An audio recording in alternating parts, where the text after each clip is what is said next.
జై బాలయ్య, జై బాలయ్య, జై తెలుగుదేశం, జై తెలుగుదేశం. చంద్రబాబు నాయుడు గారి నాయకత్వం, చంద్రబాబు నాయుడు గారి నాయకత్వం. జోహార్ ఎన్టీఆర్, జోహార్ ఎన్టీఆర్. తెలుగుదేశం పార్టీ కంచుకోట, ఉమ్మడి కృష్ణా జిల్లా. విశ్వవిఖ్యాత నట సార్వభౌమ స్వర్గశ్రీ నందమూరి తారక రామారావు గారు జన్మించిన గొప్ప నేల మన కృష్ణా జిల్లా.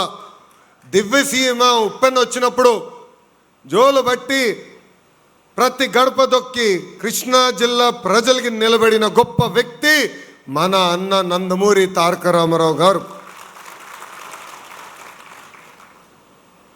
కృష్ణా జిల్లా వాళ్ళకి ఐటీ తెలుసు, ఇంకో పక్కన వ్యవసాయం కూడా చాలా బాగా తెలుసు. మన నియోజకవర్గం అవనిగడ్డ.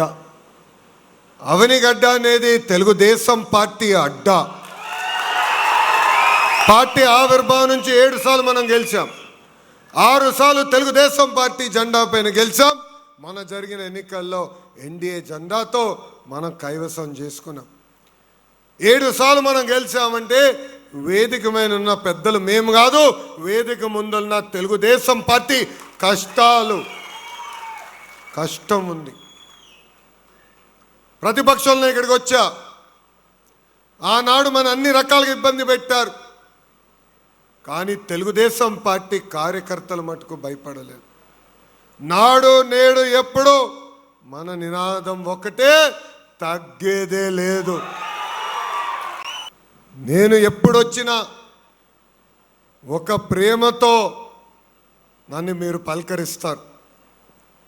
వాస్తవంగా యువగలం పాదయాత్రలు నేను ఈ ప్రాంతానికి రాలా. ఇక్కడున్న పెద్దలు చాలామంది వచ్చి కలిసి నన్ను అడిగారు. ఆనాడే చెప్పాను, నా అవసరం లేదబ్బా, మీరు ఎట్టుకో గెలుస్తారు, చాలా బాగా కష్టపడుతున్నారు, వెళ్ళి పని చేయండి అని చెప్పా. ఎక్కడైతే నా అవసరం ఉందో అక్కడికి నేను వెళ్తానని చెప్పా. నేను యువగలం పాదయాత్రలో చెప్పా, బూతుల శాఖ మార్చులు ఉండేవాడు, కార్యకర్తలు ఇబ్బంది పెట్టేవాడు ఒక మంత్రి ఉండేవాడు. ఇంకోడు కూడా మనందరి తల్లి భువనేశ్వరి అమ్మని అవమానించేవాడు ఒకడు ఉండేవాడు. నేను ఆనాడే చెప్పా, ఎర్ర బుక్కులో రాసుకుంటున్నా, ఎవడిని వదలబెట్టనని ఇచ్చిన హామీ ఒక పద్ధతి ప్రకారం నిలబెట్టుకుంటూ వెళ్తున్నా. అన్నీ చేశాను అన్నట్లు, చేయాల్సింది ఇంకా చాలా ఉంది. కానీ ప్రజలు కూడా ఒకటి గుర్తుపెట్టుకోవాలి, కృష్ణా జిల్లా అంటే ఒకప్పుడు గౌరవం ఉండేది.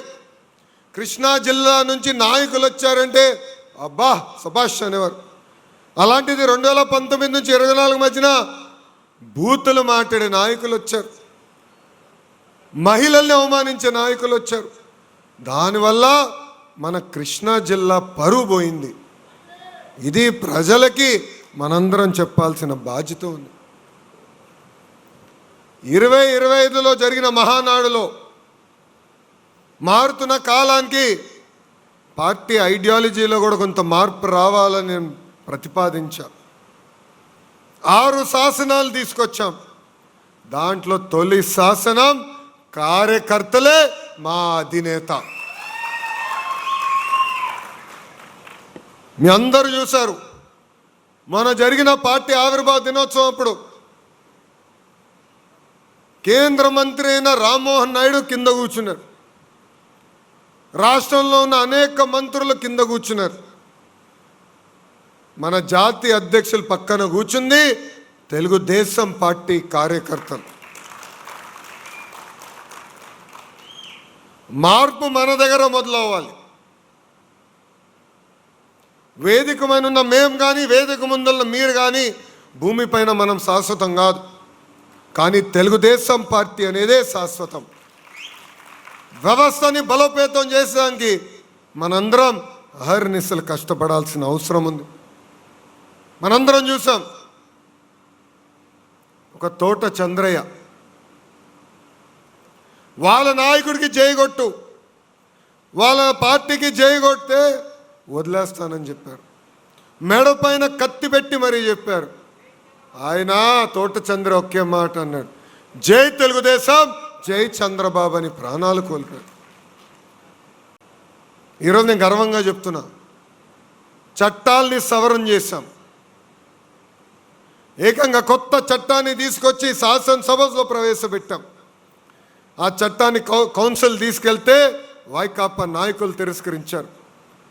నేను వదలబెట్లా, రాజ్యాంగం నాకు బాగా తెలుసు, అందుకే రెండోసారి పెట్టా.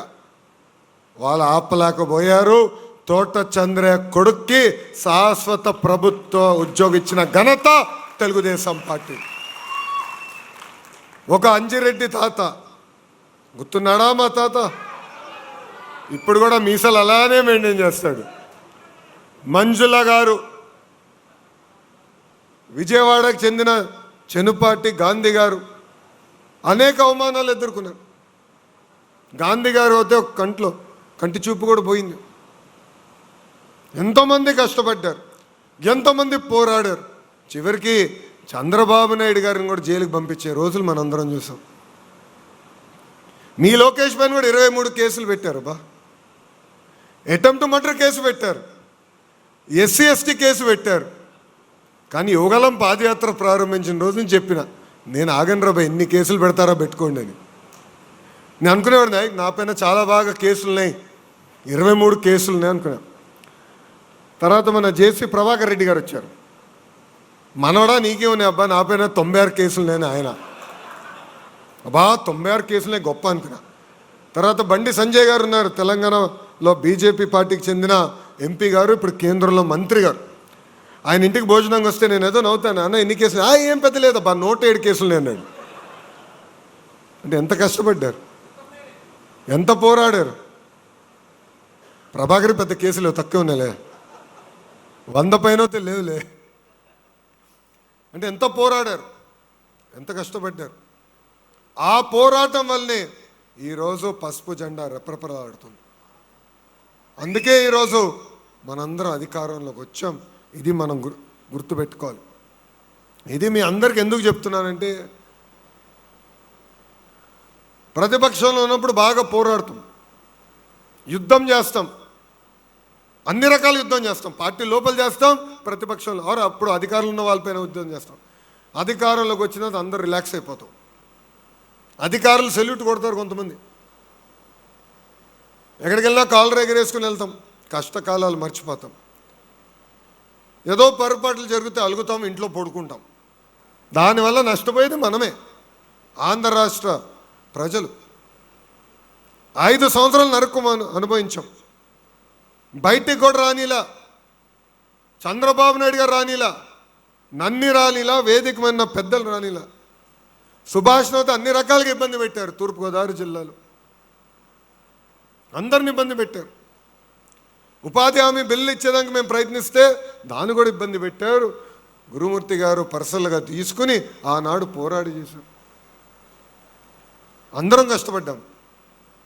సో మనము పడిన కష్టాలు మర్చిపోకూడదని ఇక్కడ మిమ్మల్ని అందరినీ కోరుతున్నాం.